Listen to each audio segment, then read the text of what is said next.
German Zeppelin Hindenburg, Queen of the Skies, seen here from a universal newsreel camera plane as it sped over New York to its tragic end at Lakehurst, New Jersey, now lies at the Naval Air Station a twisted mass of metal. Shortly after these pictures were taken, showing the great Skyliner saluting the millions watching it from below on its first trip of the season, the huge craft exploded while docking and blazed to a fiery end, taking the lives of almost half its 99 passengers and crew.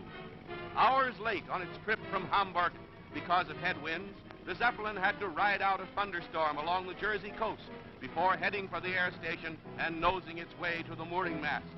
The wind is bad and the docking is a ticklish one, but it's all a thrill for the crowd of happy passengers eager to land after their transoceanic trip. Slowly the big ship warps in and the ground crews rush for the mooring line. In another 10 minutes or so, the great aircraft would have been snugly docked. But as the passengers crowded the windows to watch, a roar and a burst of flame near the big tail fins turned the ship into a flaming inferno.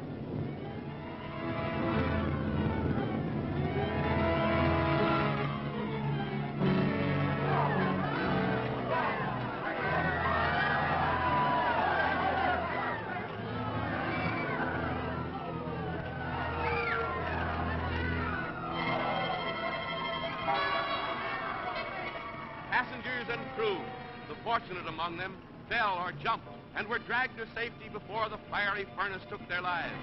Heroic work by Navy and Army men risking their lives around the white-hot skeleton snatched more than one dazed and half-burned passenger from the blazing wreckage. But for the most of those trapped in the incandescent tangle, there was no hope.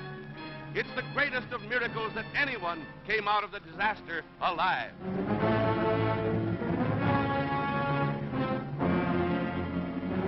7 million cubic feet of inflammable hydrogen gas blazed up in less than a minute. The hundreds of tons of fuel oil burns for an hour or more, with its dense black smoke making a pall over the tragic scene.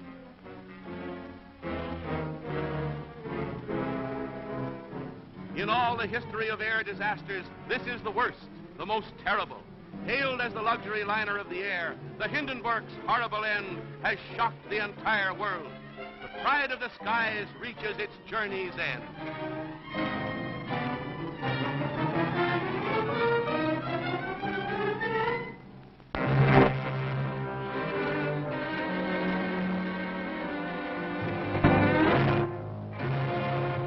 A twisted, tangled mass of seared girders and bits of blackened fabric are all that remains of the proud luxury airliner Hindenburg that lies at the Lakehurst Naval Station. The death list is now 35, with 10, including Captain Pruss, still on the critical list.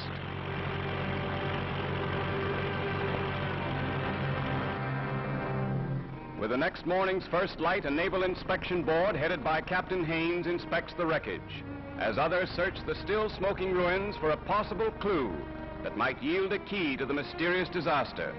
The remains of the Hindenburg will not be moved until the arrival of Germany's expert, Dr. Hugo Eckener, who heads a commission that will conduct an investigation simultaneously with the Department of Commerce.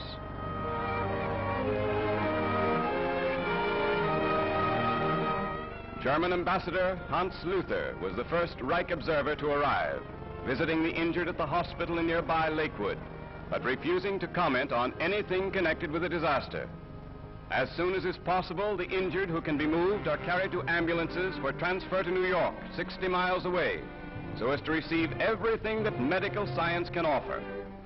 Swathed in bandages, they may be more than thankful for their miraculous escape from the blazing inferno of the Hindenburg. Members of the crew not seriously injured were housed in the officers' mess at the naval station.